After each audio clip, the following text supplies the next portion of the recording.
সবাইকে জানাই ঈদ মোবারক এবং ঈদের ভিতরে সবাইকে মন ঘুরলে অবশ্যই জানাবে। আমরা ঘুরতে বের হয়েছি ঈদের দিন। এই দিনে ফ্রেন্ডের সাথে না ঘুরলে মনেই হয় না যে সেদিন ঈদ ছিল। ঈদ মানে ঘোরাঘুরি, আনন্দ এবং হই হুল্লোড়। এবং আমার অন্য একটা ফ্রেন্ডও এসেছে, সে অনেক দূর থেকে আসছে। সেই ফ্রেন্ড বসে বসে ক্যামেরার সামনে মুখোশ ঠিক করছে ওর। অ্যান্ড সকলে একসাথে হওয়ার পরে ফুচকা হাউসে আসছে ফুচকা খাওয়ার জন্য। ভিডিওর মাঝখানে আমার ফ্রেন্ড খুবই হাস্যকর একটা কাণ্ড করেছে, সেটা তোমরা যদি কেউ খেয়াল করে থাকো তাহলে অবশ্যই কমেন্ট বক্সে বলে যাবে। পর্যন্ত আমি কথা বললাম, এখন দেখো আমার ফ্রেন্ডরা কি পরিমাণ কথা বলে, বক বক করে, এগুলোই দেখতে থাকো।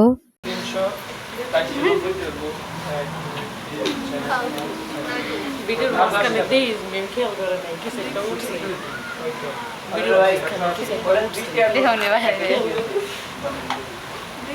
বলো তো কাইটা দিলে কিন্তু মিস করবা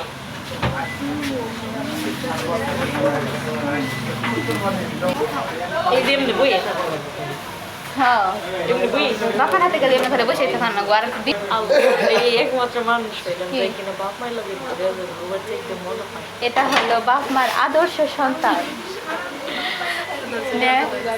এই ভাই মনির ভাই, এটা বাপ মার আদর্শ সন্তান না? এই বাপ মার আদর্শ সন্তান, তাই না? অনেক ভালো, পুরো গ্রামের ভিতরে তুই আমার নাম্বার বর্তমানে সরস্বতী খারাপ হয়ে যাইত।